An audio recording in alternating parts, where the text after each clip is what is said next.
Ai, tá vendo? É um ato falho, eu já compartilhei de manhã, é um ato falho que eu tenho. Ele é Rafael Bastos, tá? Desculpa, mas... eu vou tentar falar sentada. Se eu me sentir por demais vezes, eu me levanto, tá? A minha ideia, pessoal, é de fazer a apresentação da palestra e ter algum tempinho para debate, mas como a gente está começando um pouquinho atrasado, eu vou sugerir, talvez, da liberdade de vocês durante a minha explanação. À vontade.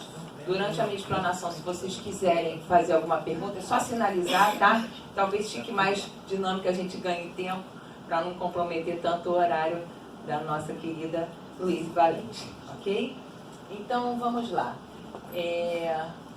Próximo slide. Talvez alguns aqui já tenham me ouvido falar, outros não.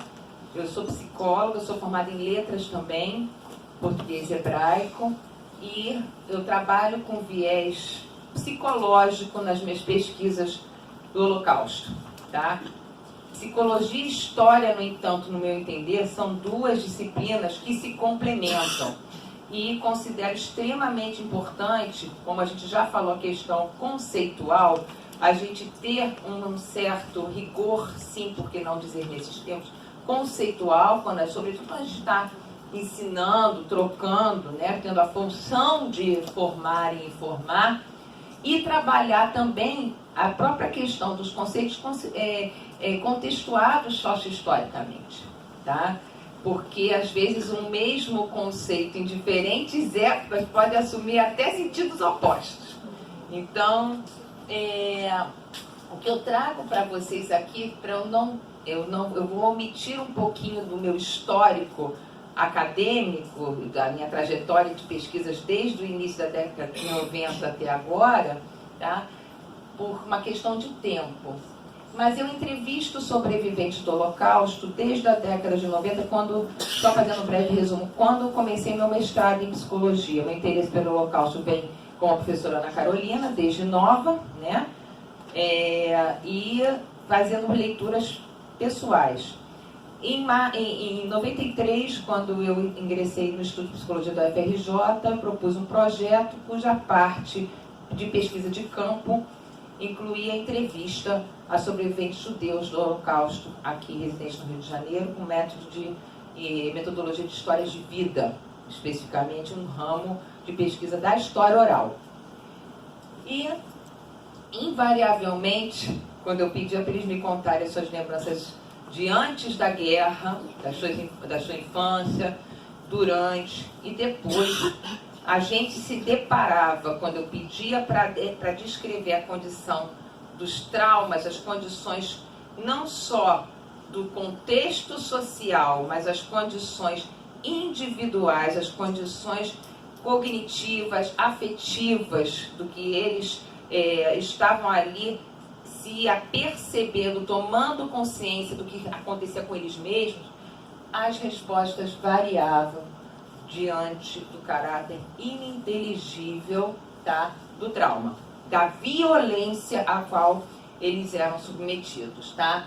Então a cabeça não funcionava direito, não dá para entender, eu não pensava direito, não há palavras, são expressões que nos livros do seu Henrique Lacks, que na fala do Fred Lacks estava aqui conosco ontem, né? Ele já tem um vídeo registrado, mais amplo uso, ele fala: qualquer coisa você esquece na vida, menos o Holocausto. Não dá para esquecer. O trauma traz essa condição de marca, de fratura psíquica, que a pessoa tem realmente dificuldade de seguir a vida, deixando isso na memória do baú que a gente não abre mais, tá? Essas memórias intrusivas, elas eclodem no sujeito para além do controle e da vontade do sujeito. Pode passar o próximo slide? Sobre violência psicológica e sobre trauma, eu queria partilhar com vocês que em psicologia existe conceitualmente dois tipos de trauma, tá? O trauma que a gente chama de trauma estruturante e o trauma denominado invalidante. O que seria o trauma estruturante? O que essas duas categorias têm em comum? Na psicologia e na psicanálise, trauma é uma situação que uma pessoa passa, seja lá qual for a idade de sua vida, frente à qual ela não está preparada, ela não tem estrutura interna para lidar. Então, ela é sempre uma situação que ela é tomada de surpresa, tá? Ela é surpreendida, ela não espera passar por aquilo e quando passa ela não se sente capaz de lidar. Ela não tem uma resposta de organização psíquica e organísmica, incluindo aí o seu aspecto físico, para dar resposta, né, dentro do caráter regular do seu funcionamento, que se sabe, tá? Diante dessa característica comum, o que seria o trauma estruturante? Eu tenho dado um exemplo muito singelo. Crianças em idade pequena na escola, tá? Crianças pequenas, em que, em geral, o professor, às vezes numa aula de educação física, por exemplo, ou mesmo na idade de infantil, início do Fundamental 1, vamos aprender hoje a amarrar o cadarço, tá? Dar laço, não só dar o nó, tá? Então é uma situação nova, tá? Em que algumas crianças que quando tentam não conseguem a primeira vez, tá? Existe um constrangimento, existe um medo, olha que o coleguinha está conseguindo, eu não estou. Existe uma ansiedade em querer ultrapassar aquela novidade, em que ele sabe que ele precisa dar conta, é algo que ele precisa, ele deve aprender, mas não necessariamente aquilo lá é fácil para ele, tá? E obviamente que essa criança sendo assessorada em casa, às vezes até em casa chega, traz a situação, alguém ajuda. Na escola, professor, o monitor vai lá, ajuda, tá? Essa situação nova, inesperada, acaba sendo, portanto, ultrapassada, ela vai ganhando o quê? Estrutura, compreensão, entendimento, atitude para lidar. Então, aquilo que no primeiro momento foi tomado de assalto, tá, frente a ela, ela consegue, tá, se desenvolver, tá, e se tornar, portanto, mais forte. Se tornar, portanto, até uma autoestima maior do que antes, tá? Então, eu estou dando um exemplo muito, muito simples, porque é comum de acontecer isso, tá? Segundo relatos de vários professores que já me trouxeram. Ao contrário desse trauma estruturante, e nós temos vários exemplos de outras naturezas desse caráter, nós temos o trauma invalidante. O trauma invalidante, que eu vou abordar profundamente com vocês em vários exemplos hoje, é um trauma em que a pessoa passa por uma situação em que, ao invés de ela ter um contexto que favoreça o seu desenvolvimento, a sua reação, o seu aprendizado frente àquela novidade que a tomou de susto, ela não tem esse contexto, ao contrário, ela se sente solitária para lidar com aquela situação, e essa situação é tão forte que por dentro aquele caos inicial se instala a partir do susto e cria-se uma espécie de divisão, de fragmentação, de desorganização psíquica, que aqui eu chamo de desestruturação, tá? Dentro das condições normais do funcionamento do ser humano, o ser humano tende no seu complexo cognição, afeto, comportamento, escolha, a criar os seus sistemas de organização, conforme cada personalidade, cada perfil de cada um singularmente. Mas o nosso organismo tende ao equilíbrio. Nós vivemos permanentemente uma dinâmica Equilíbrio e desequilíbrio. Então a gente chama de quê? De equilíbrio dinâmico. Tá? Isso é a vida, de uma maneira geral. Quando a pessoa passa por um trauma ou uma série de traumas, como nós vamos ver no caso dos sobreviventes, tá? O que acontece muitas vezes, ela não tem sequer tempo de se recuperar, não tem a ajuda necessária, tá? Para superar e criar estrutura interna para, usando a expressão que a gente usa muito em psicologia clínica, digerir aquela vivência que ultrapassou o seu limite de suportabilidade, dada a violência com que foi perpetrada. Certo? Até aqui tudo bem? Ok. Então, falando de violência psicológica, a vivência do horror da violência psicológica e física leva à dificuldade de enunciação, que devemos nos esforçar para ultrapassar, nomeando o mal perpetrado pelos algozes, que levou à desestruturação psíquica das vítimas. Então, aqui é o desafio que eu convido vocês, que eu convido o leitor neste trabalho, neste livro, tá? A mostrar a importância de nós ajudarmos não só a própria vítima, seja um sobrevivente do Holocausto, ou seja, qualquer vítima de violência psicológica. É esse viés que eu trabalho nesse livro. Esse livro não se restringe somente ao Holocausto, mas que lições de trato de cunho não só psicológico, mas psicossocial, nós podemos lançar mão a partir desse tipo de aprendizado junto aos sobreviventes. Tá? Então, a questão da dificuldade de enunciação, que é muito comum nos relatos de sobreviventes e de várias vítimas de violência contra a mulher, que essa semana a gente tem abordado muito, aqui pela Lei da Maria da Penha, né? Em evidência, nós temos as agressões fruto de estupro, nós temos as agressões fruto de tortura. Nós estávamos aqui ontem com a professora Flora Strozenberg, ela talvez venha hoje, nós não me deu certeza, né? Nós temos, ela foi uma das vítimas da ditadura aqui do Brasil, que também usou de requintes duplicados quando se tratava de judeus. Isso fica com uma próxima jornada, o depoimento dela nesse sentido. Tá? E a questão, portanto, de se esforçar para ajudar essas pessoas a vencer o silêncio. Ontem, por exemplo, aquela pergunta que o professor Rafael Bastos fez para o Fred Glatt, vocês lembram? Quando ele comentou, por que é que no livro consta a discussão que você teve com seu pai? Vocês repararam o silêncio do Fred, o tempo de resposta? Tá? Ele estava profundamente mexido, porque não que ele não queira falar sobre isso, mas falar, como eu falo, revivenciar aquilo, e ele foi extremamente honesto, como sempre quando ele fala, é a verdade. O que alivia uma vítima de trauma no seu processo de enunciação?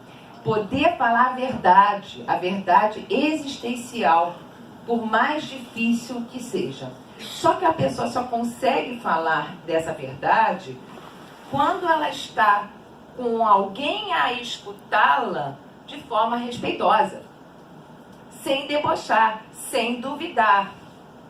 Tá certo? E aí já começa a polarização com os grupos revisionistas que ficam ali a debochar de um relato de um sobrevivente. Isso está ilustrado naquele filme, eu sempre confundo, a Outra História Americana. Quem viu a Outra História Americana? Foi esse vídeo, eu sempre confundo. É daquele menino que era neonazista nos Estados Unidos. É a Outra História Americana, né? E que ele, neonazista, ele é levado para medida socioeducativa, ele é preso, né? E na medida socioeducativa ele é colocado junto a um grupo de sobreviventes do Holocausto, em que contam para ele o que acontecia no nazismo, né? Qual era o comportamento dele enquanto ele estava ouvindo as histórias? Aquilo, por incrível que pareça, não tocou. Então a gente tem falado aqui, é importante levar os sobreviventes? E mesmo assim, às vezes não consegue se quebrar essa atitude, né, de um neonazista. Por exemplo, quando foi que ele, o Derek, né, Derek, o nome do personagem, quando foi que o Derek mudou a atitude, segundo o filme? O próprio grupo branco, que deveria o proteger, o excluiu, né? Foi quando ele já preso, ele foi estuprado no banheiro. Então, quando ele passa na pele, né, quando ele passa de algoz à vítima, aí sim ele se reformula. Tá certo? Então a gente vai aprendendo como a gente está diante de um quadro que não há regras, não há como trabalhar com generalizações quando a gente vai entender o comportamento humano frente a situações limites, tá? Mas, portanto, o que eu trago aqui para vocês é a gente se esforçar para ultrapassar esse choque da dor que não só a própria vítima tem na dificuldade de falar e atravessar a dor, mas nós que estamos em contato, quando estamos em contato com a vítima, a gente escuta tanta atrocidade que muitas vezes esse choque também nos contamina. Então, como nós também precisamos criar estrutura para lidar, refletir, conseguir pensar e nominar esse mal, que em última instância foi pensado, articulado, arquitetado, planejado, escrito e descrito por seres humanos. Tá? Então, cognitiva e afetivamente, o ser humano vai de uma miríade imensa entre os extremos de construtividade e destrutividade no trato interpessoal. Ok? Próximo. A destruturação psíquica, a violência psicológica, mesmo sem deixar marcas físicas, abala a estrutura psíquica pelo choque diante da violação da dignidade humana. Eu sempre comento que, para mim, o genocídio, o extermínio em massa no Holocausto e em qualquer outro lugar, mas no Holocausto é o nosso tema aqui, ele vem antes adjunto a uma conformação ideativa e ou ideológica por parte dos algozes. Primeiro são impostos, são mudadas, são transformadas a maneira de ver essas vítimas. Elas são caracterizadas, elas são imaginadas, elas são distorcidas da condição humana, tá? De que leva um sujeito a reconhecer o outro como um ser igual. Entra a questão da marca da diferença e, a partir da marca da diferença, um processo de negativizar o outro, e aquilo que é negativo para mim, eu vou me afastar ou eu vou combater e vou destruir. Então eu costumo dizer que no Holocausto a gente antes teve um genocídio ontológico, tá? Os seres humanos foram reduzidos por um processo de formação de ideia a algo não humano, tá? Quem gosta daqui da parte de cinema, nós temos lá os registros dos nazistas, a produção cinematográfica dos nazistas exibida nos cinemas da Alemanha, ensinando a população a identificar os judeus como pestes, literalmente, né, no sentido literal do termo. Tá? Então, isso tudo vai abalando a pessoa, mas vai transformando também os algozes. As pessoas, os algozes são levados a terem uma nova estrutura de funcionamento, de olhar de mundo, de visão de mundo, para conseguirem agir como tais. Certo? A desestruturação do psiquismo se dá pelo abalo em seus três componentes: razão, emoção e ação volitiva. Aqui eu compartilho com vocês, eu uso a referência de estrutura psíquica de um filósofo do século XIX chamado William Dilthey. William Dilthey, ele era historiador e na nascente psicologia como ciência da época, ele escreveu também um livro chamado Psicologia Analítica Descritiva, na qual, numa profunda inspiração kantiana, ele já traz aí uma tripartite, assim, só em termos didáticos, uma possibilidade de entendimento do psiquismo, tá? Então, simplificando, nós somos dotados de razão ou inteligência, de emoção ou afeto, afetividade. E o que é a ação volitiva? É aquilo que é ímpar no ser humano, comparado às outras espécies, tá? O ser humano é aquele ser que escolhe. Ele é dotado de consciência, de poder de escolha. Então, segundo Dilthey, quando a gente pode operar na vida num equilíbrio entre o que a gente pensa, sente e o que a gente faz, a gente está em harmonia com a gente mesmo. A questão é o conteúdo que vai rechear esses processos, as nossas ideias, os nossos sentimentos e as nossas ações.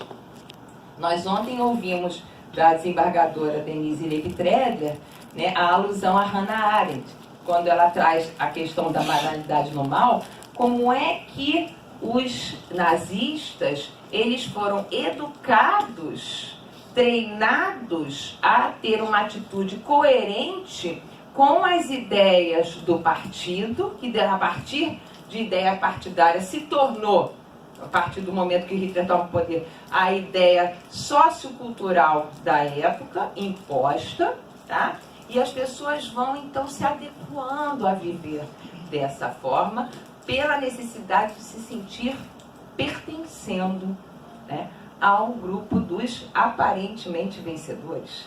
Como a gente disse, né, no início, 33, 34, 35. A questão de ver que algo não ia muito bem gerava conflito ideológico que colocava em risco a vida do sujeito, a vida do discordante, que é o que acontece em qualquer ditadura, em qualquer governo totalitário, tá? Aqui fica uma sugestão do filme Além das Águas, sobre a temática do Holocausto. É um filme dinamarquês, tá? Ele, não sei se no Now tem, eu sou de videolocadora que eu posso dar a dica para vocês, mas ele também é um dos filmes que vai ser exibido no Festival de Cinema Judaico que eu comentei com vocês, tá? Então é só entrar no link do 10º Festival de Cinema. Por que eu estou comentando esse filme? Primeiro, um filme dinamarquês, os filmes que não são da grande produção hollywoodiana, né, mas que nos chega aqui no Brasil, e que neste filme aparece o conflito, tá, da população da Dinamarca, né, que até 43 havia resistido, né, à ação nazi, né, de deportar os judeus, só que em 43 recrudesce a cobrança nazista e há uma deportação significativa de judeus da Dinamarca para a Alemanha, e nesse filme esse filme ilustra o conflito dos cidadãos comuns, né, para a denúncia, fazer a delação dos judeus. E não vou mais contar, mas é um exemplo dessa natureza que eu queria partilhar com vocês. Então, o conflito que o sujeito tem quando ele é obrigado a agir de uma maneira que não condiz com os seus ideais, com o seu pensamento e com a sua emoção. Tá? Nós temos, portanto, um processo de desestruturação psíquica. Isso é um exemplo por parte dos algozes. Imaginem o que aconteceu com as vítimas, né? Foram violadas na sua condição de ser humano e, obviamente, impedidas de funcionar de acordo com a sua visão de mundo. Próximo slide. Algumas formas de violência psicológica. Nas minhas pesquisas, isso pode soar um pouquinho radical para alguns, mas se a gente parar para observar algumas das formas de violência psicológica aqui listadas, vocês vão identificar que a mentira está sim presente em todas elas. Muitas vezes as pessoas comentam comigo: nossa, mas como você é radical, não dá para viver no mundo sem mentir. Outros vêm: não, mas e a mentirinha branca? Pode? E quando a gente... E para criança, pode? Serve? Qual é o grau de lesão, né, na educação de uma criança, se você falar toda a verdade para ela? Isso eu deixo como ponto de reflexão para a gente discutir mais adiante, tá? É uma pergunta que tem uma resposta em aberto.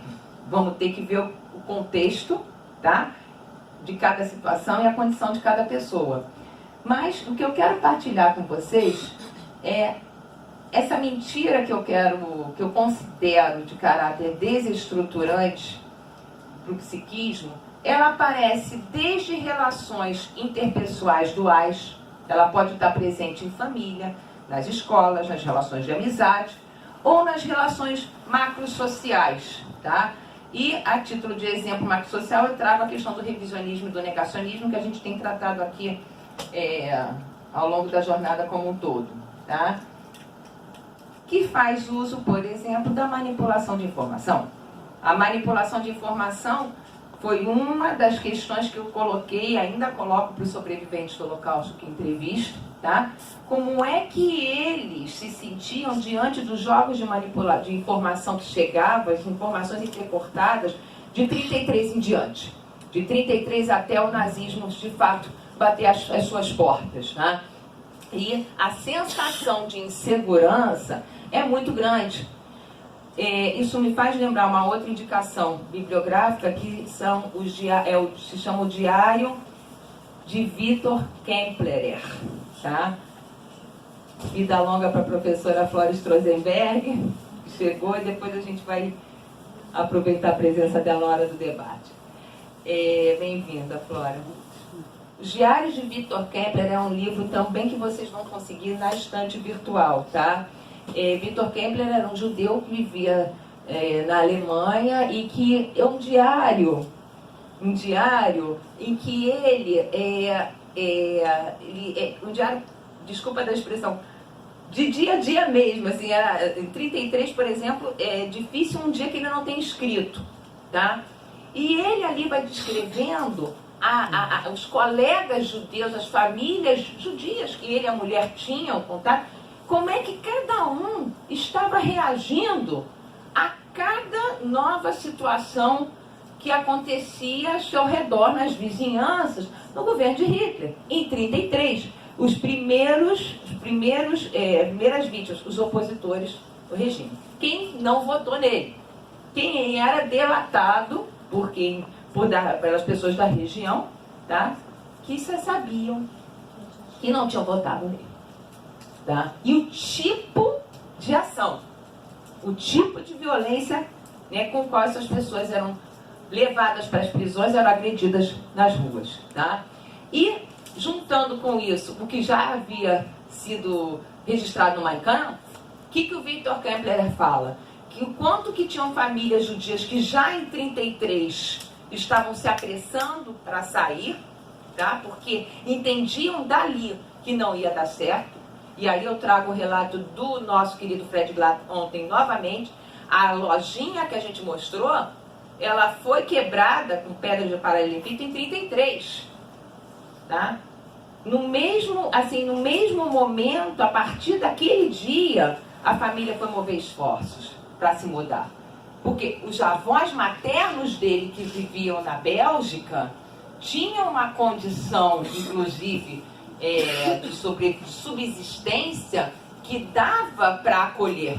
O pai teve que fechar, era um outro tipo de comércio, de aviamentos que o pai tinha lá. Tá? E aí eles saíam em 1933, 2 meses depois eles já estavam na Bélgica. Tá?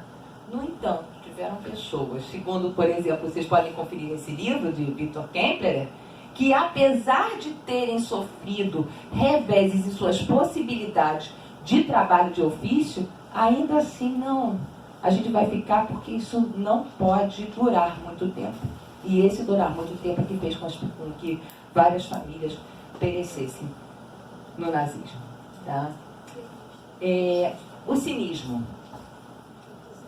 Alguém já passou por alguma situação aqui em que tivesse tido, que a pessoa te fez algo de errado, você vai se queixar com a pessoa e a pessoa debocha do seu reclame, ou nega que tenha feito isso, né?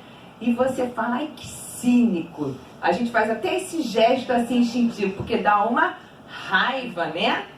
De que da pessoa não está admitindo aquilo que ela sabe que fez. E aqui eu já adianto para vocês uma forma de violência psicológica que está ali no último item, que é a denegação. É exatamente isso, tá? Que é quando a pessoa sabe que o relato da vítima está realmente correto, aconteceu aquilo que a vítima está contando, mas, no entanto, ela se recusa a ratificar, tá? Levando a vítima a uma situação desestruturante que a gente já vai ver daqui a pouquinho, tá? Então, o cinismo, a distorção, a inversão. Quando você sabe que você fez a coisa errada, você está culpado, mas culpa o outro. Eu dou sempre o exemplo dos 2 irmãos que quebram o vaso da mamãe. Quem fez algo errado e tem medo de levar a culpa, de levar o castigo, vai procurar um bode expiatório, vai culpar outro, tá certo? Isso pode ter uma consequência, digamos assim, administrável, porque afinal de contas a mamãe pode até chegar em casa e não dar a surra que ele achou que poderia levar, tá certo? Ou pode ter alguma outra consequência assim de castigo. Agora, quando isso acontece macrosocialmente, como aconteceu na Noite de Cristais, em que os judeus que foram vitimados na quebra das suas lojas, no dia seguinte receberam um decreto que deveriam arcar com os gastos para reparar a cidade do vandalismo que os próprios judeus que foram vítimas haviam feito. Quantas formas de violência a gente identifica aqui? Inversão, manipulação de informação, distorção, cinismo, falsa acusação, é isso aí. Por isso eu fiz essa lista didática, vocês estão vendo que ela é tudo um conjunto, tá? E repara que cada uma dessas situações, repito, eu faço até um gesto, porque olha a raiva que a injustiça provoca na vítima. Agora, vocês imaginam quantas injustiças esses nossos sobreviventes conhecidos passaram e que eles, como relatam, nós não tínhamos a quem recorrer. Vou reclamar com quem? A quem? Se eles haviam perdido o direito, enquanto cidadãos, a usufruir de qualquer representação legal e formal dos países que o nazismo ocupou. Então você tem uma sensação de solidão, tá? De desesperança que, a meu ver, só faz crescer uma admiração àqueles que, apesar disso, conseguiram lutar para sobreviver, certo? Esse acúmulo de raiva, pessoal, de indignação que não pôde ser expressa, ela vai se juntando à condição traumática, à desestruturação psíquica, e é um dos fatores que leva, por exemplo, aos pesadelos. É um dos fatores, por exemplo, que como eu mencionei há pouco, que os nossos depoentes aqui, nossos amigos que vêm aqui se abrem conosco, acabam tendo na sua espécie de terror noturno ou de reação ao sonho, ao pesadelo, tá? Aquelas reações de, como o Fred Glass uma vez me contou, eu acordei assim, eu estava assim. Ele que depois que chegou ao Brasil foi boxer, o que ele não queria ter dado no período da Bélgica ocupada. Tá? Então a pessoa chega a ter esse nível de manifestação como uma busca de reequilibração do psiquismo e do corpo. Tá? As forças psíquicas, a gente sabe, hoje em dia a gente tem muito estudo da visão psicossomática, né? As energias psíquicas, elas ficam guardadas, marcadas no corpo, e elas precisam sair. Por isso que a gente tem muita terapia em psicologia que trabalha a questão do corpo como forma de expressão, também de liberação de tensão. Tá? Então, além da falsa acusação, a chantagem emocional, quando eu dou a palestra ligada à temática do Holocausto para tratar disso, eu não consigo me desviar do exemplo clássico do filme A Escolha de Sofia. Vocês já sabem de qual é a cena que eu estou falando, né? A perversidade, tá, dos nazistas colocando a mãe como ela a responsável porque qual filho ela vai escolher para viver. E se ela não escolhe um, se ela se abstém disso, os dois, aí ela fica na culpa de botar os dois à morte. Tá?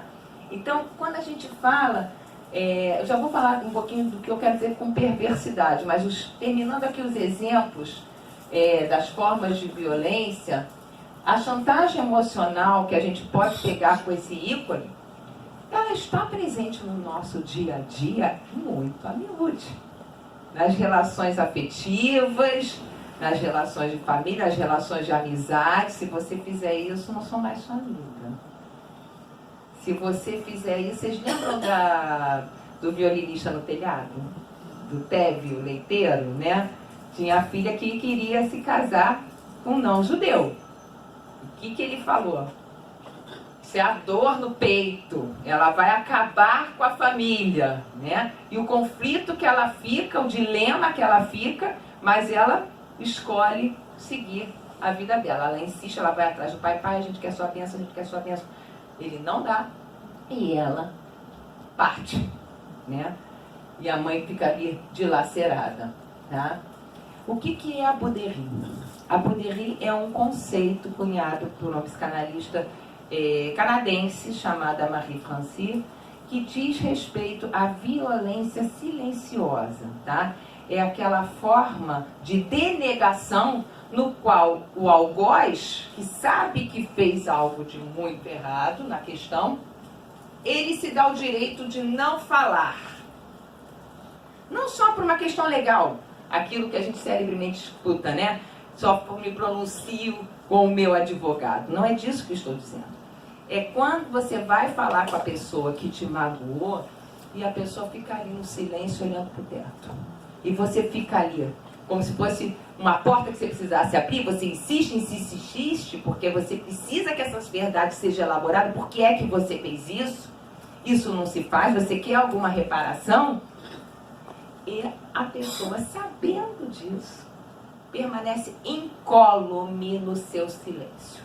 Como se criasse uma distância entre o que fez e a realidade consequente de suas ações, sem se importar com as consequências, com as dores expressas pela vítima. Tá?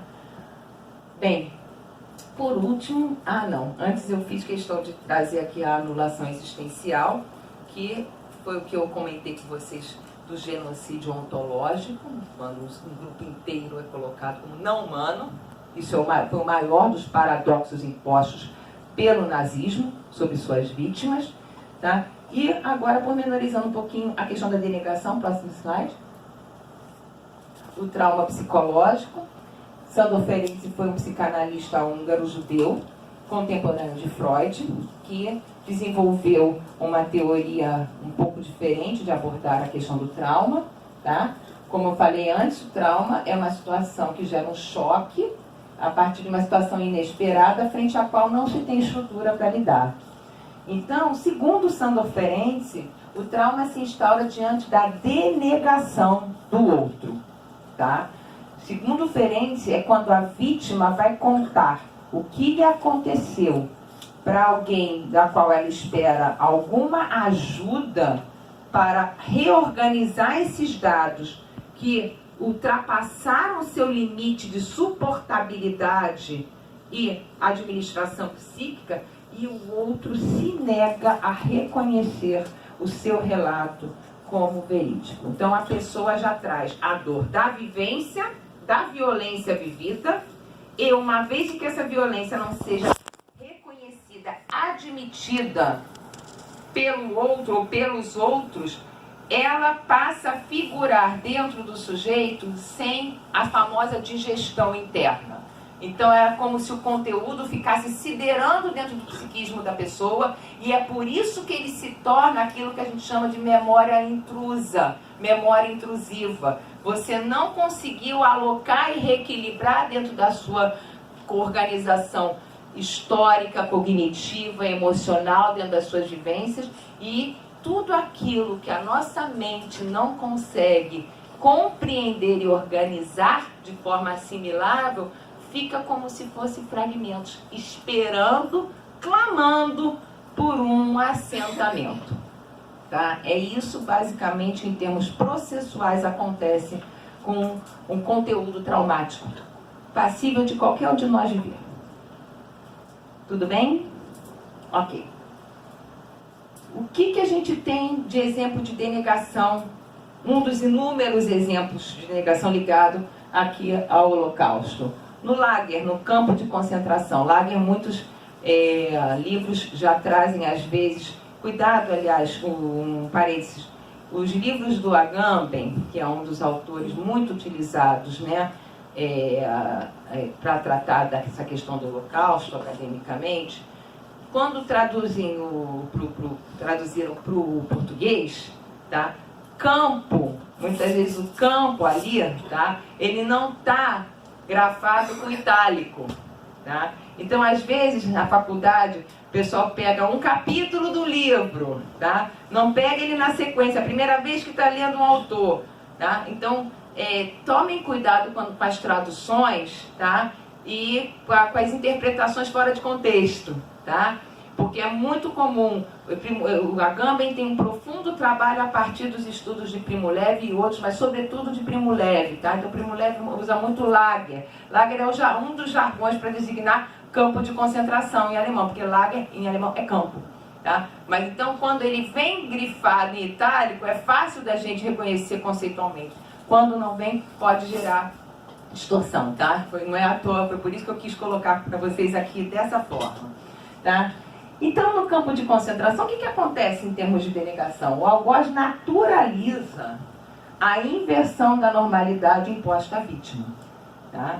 Então, quando Primo Levi nos diz que ao chegar no lager, ao chegar no campo, os judeus, os ciganos, os prisioneiros se deparavam com uma ordem social às inversas do mundo que a gente, até antes de chegar no lager, se entende, no qual a gente se entendia, tá?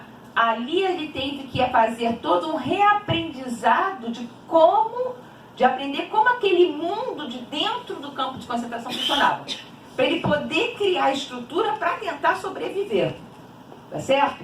E os administradores do campo, toda a hierarquia mais próxima da administração local, sabia que aquilo tudo era uma ação atrás da outra, em termos de requintes de crueldade, cada vez mais perpetrada.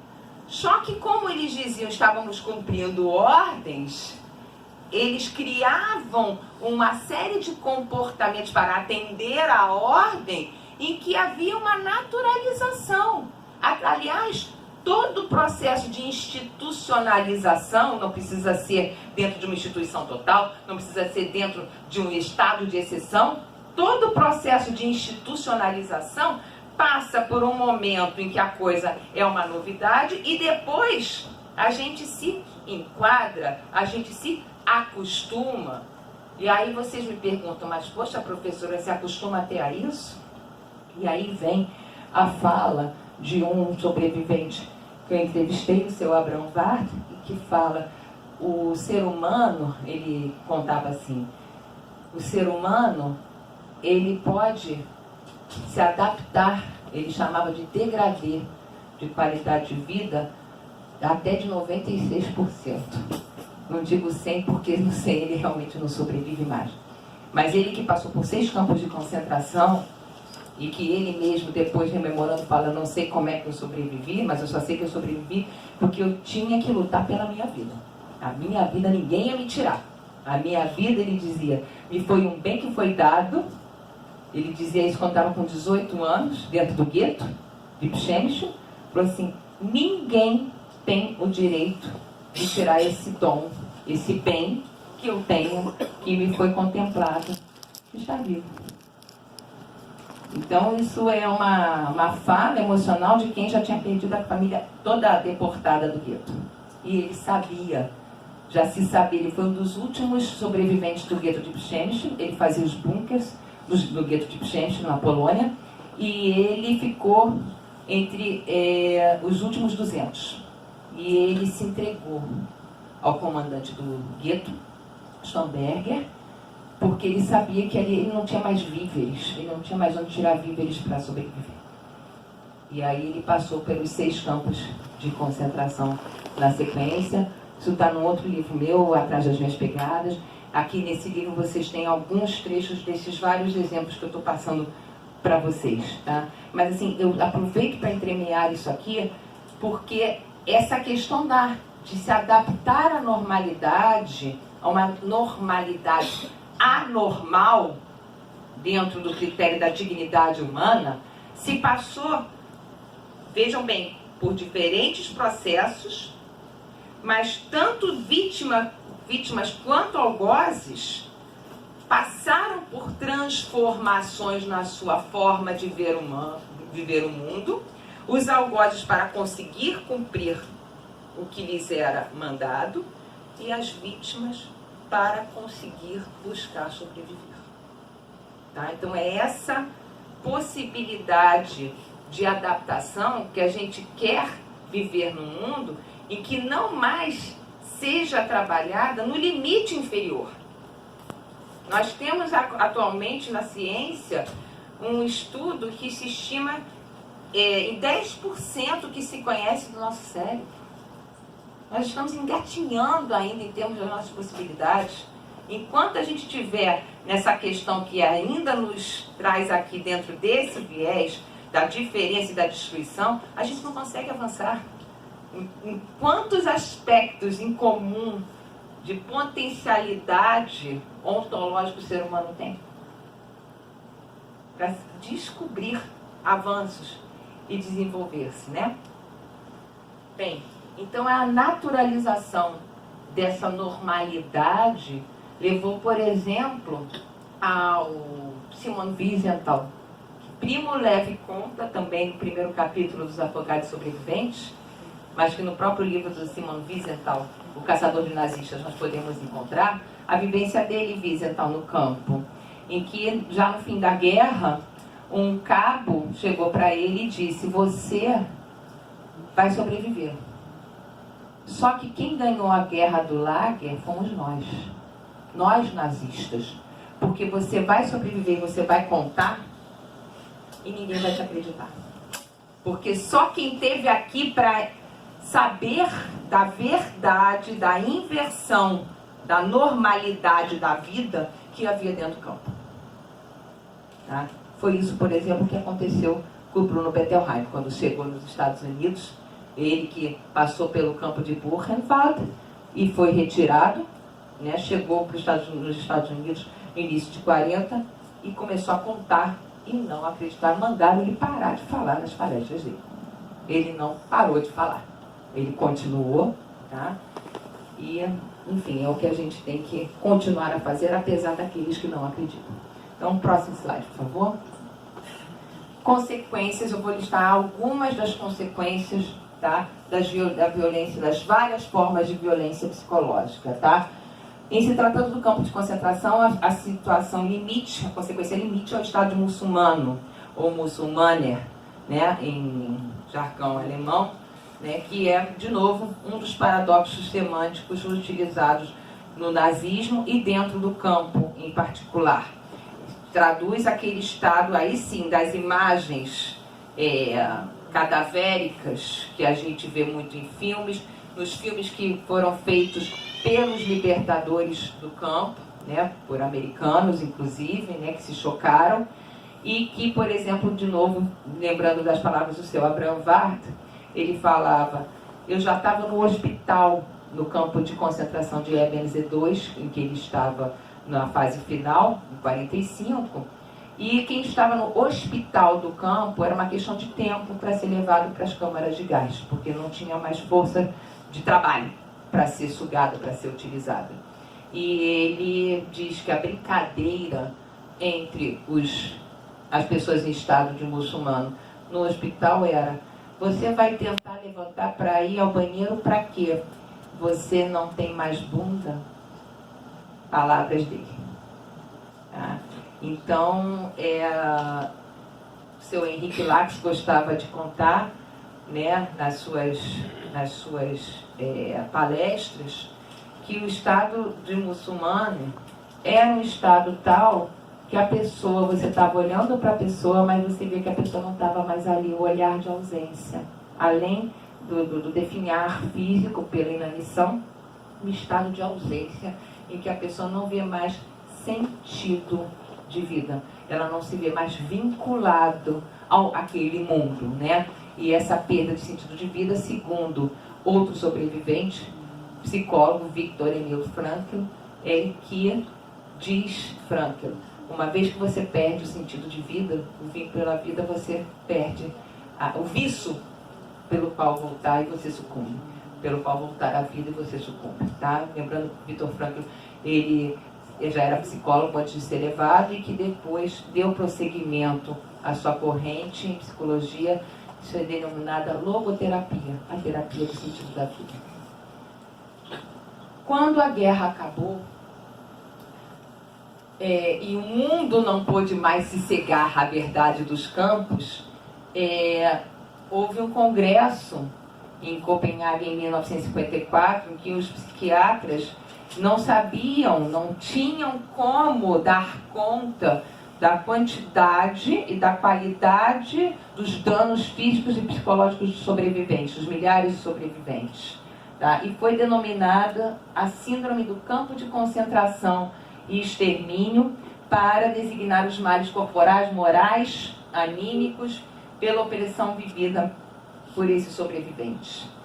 No Brasil, o professor Elcio Arruda, agora já falecido, professor da UFRJ, ele cunhou uma outra expressão chamada síndrome de opressão. Ele trabalhou como médico na anamnese de muitos sobreviventes que vieram para o Brasil e que precisavam da entrada nos seus vistos, né, de regularização, de naturalização.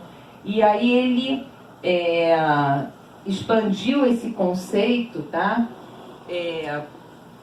Aludindo na síndrome de opressão, a pressões do ambiente anormalmente intensas e duradouras com o fim de anular ou incapacitar o outro. Ou seja, ele ampliou aquilo que ele viu acontecer com as vítimas da síndrome do campo de concentração, mas alertando que outras formas de opressão poderiam também gerar, tá,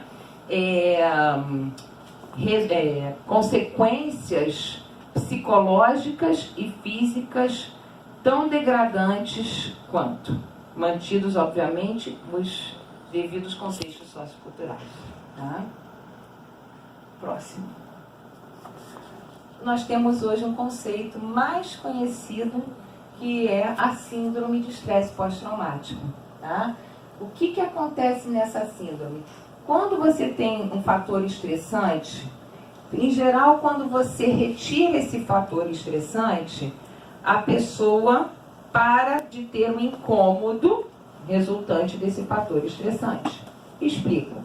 Às vezes pode ter acontecido com algum de vocês, já aconteceu comigo, em que você está dormindo no seu quarto e o vizinho tem um ar-condicionado que pinga. E o pingo faz barulho porque cai em cima de uma lata, de uma outra cobertura, né? E você não consegue pegar no sono, você fica horas para dormir ali, né? Aí, daqui a pouco, quando o sujeito desliga, né? Ou se você coloca um outro tipo de aparato para anular aquele som, acabou. Você não fica mais tenso para conseguir pegar no sono, ok? Retirou-se o estresse, acabou o mal-estar, tá? A remoção, em outros casos, a remoção do estímulo não é suficiente para a pessoa superar o mal-estar causado por aquele estímulo. É o que acontece nos traumas invalidantes, tá? Quando a pessoa passa por uma situação, por exemplo, de violência urbana, de um assalto, de um sequestro, tá? Em que deixa marcas indeléveis, o assalto já acabou, do sequestro ela já foi liberada, mas as dores causadas naquela situação ainda estão abertas.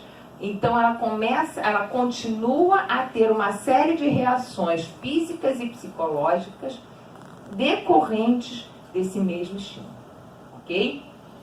A vítima passa então a se sentir aprisionada em si mesma e refém das consequências organísmicas da vivência traumática. Organísmicas aqui que eu digo é psíquica e física, tá? Inclusive reações, taquicardia, reações de sistema nervoso autônomo, tá? Sudorese, tremores, tá? Tem uma gama de sintomas. As memórias traumáticas intrusivas e persistentes. A pessoa pode ter dificuldade de concentração e presentificação. O que é a presentificação? É estar plena ali naquele tempo, naquele espaço em que nós estamos. É quando a pessoa vítima de trauma, ela, por exemplo, ela tenta ir para a escola, ela tenta ir para a faculdade ou para o trabalho e ela não consegue se concentrar no estudo, ela não consegue estar ali, tamanha a aflição interna, a angústia na qual ela é tomada, tá? Porque ela está refém dessa intensidade emocional do trauma vivido, tá? Ela pode apresentar hipervigilância, o estado de hiperalerta, ainda associado ao conteúdo do trauma. Pode ter distúrbios do sono. Próximo slide, por favor. Pode ter um abalo no funcionamento da consciência, tá? A consciência aqui entendida, pessoal, como a instância da qual o homem é dotado, tá? Que coordena todo o nosso processo perceptivo, tá? Do que acontece dentro da gente, que é a percepção, tá? E do que acontece ao nosso redor. Tudo isso acontece dentro o tempo todo com a gente. A gente está aqui, eu estou falando, mas eu sei se o meu pé está doendo, se o meu sapato está apertando, e mesmo assim eu estou falando, e ao mesmo tempo eu estou aqui olhando, pô, será que o pessoal está gostando? Será que está me entendendo? Será que está me acompanhando? Olha que coisa incrível que é a consciência, tá? O que eu percebi nas respostas dos sobreviventes, quando eles falavam, não dá para entender, eu não sei o que eu pensei na hora, quando eu perguntei para o seu Henrique, o que o senhor pensou, né? O seu Henrique conta, rapidamente, que eu cheguei lá com meu pai e falei, pai, acho que agora a gente chegou num campo de trabalho mesmo. Olha ali uma chaminé. Ele diz que o quê? Ele, adolescente, achava que estava chegando numa metalurgia, né? E aí eu perguntei, tá bom, senhor Henrique, e logo depois, quando vocês souberam que não se tratava de uma metalurgia, ele mesmo falou, logo depois a gente soube que aquilo lá eram as chaminés dos fornos crematórios. E aí, quando o senhor soube que eram os fornos crematórios, o que o senhor sentiu? Como é que o senhor reagiu? O que o senhor lembra de ter feito na hora? Com a minha cabeça não pensava direito. Eu só pensava em sobreviver o próximo minuto. Tá? Então, a dificuldade que a vítima tem em descrever o próprio choque, o estado interno frente à violência. E é difícil mesmo. Tá? A minha pergunta era proposital, porque eu queria justamente investigar isso. Qual é o dano estrutural que a violência psicológica é capaz de causar no ser humano. Tá? Repito, isso está, para quem quer se aprofundar mais, está em Henri Bergson, tá? Os estudos sobre a memória, a importância da memória na constituição da identidade e na própria possibilidade do sujeito se desenvolver, aprender, se fazer no mundo, escolher, atuar, portanto, conforme a sua ação volitiva. Tá? Isso lesa o sujeito, lesa o seu hardware, tá? Lesa uma peça-chave que nos diferencia de todas as outras espécies, que é a capacidade. As alterações também na percepção da temporalidade interna e externa, que a vítima de trauma fica, ela fica refém do tempo da dor dela e das memórias intrusas, tá? Frente ao que está acontecendo, é quando o sujeito vai tentar trabalhar e não consegue, e ela tem que entregar o trabalho, tá? Isso nas escolas nós podemos ter alunos que passam por traumas, tá? Que passam por isso. O aluno sabe que tem que estudar, sabe que tem um trabalho para fazer, não consegue fazer, tá? Ela não consegue responder, portanto, às demandas regulares do seu cotidiano, tá? Porque é tomada por esse conjunto de angústia, vazio, desesperança, insegurança, desamor e ausência de força vital, gerando o quê? Uma incapacidade de se conectar à vida. Eu vou tentar encurtar. Então, diante do choque, como eu mencionei, mesmo aqueles que convivem com as vítimas, social, profissionalmente, né, também apresentam reações de espanto, perdas de palavras para nominar a violência frente à qual são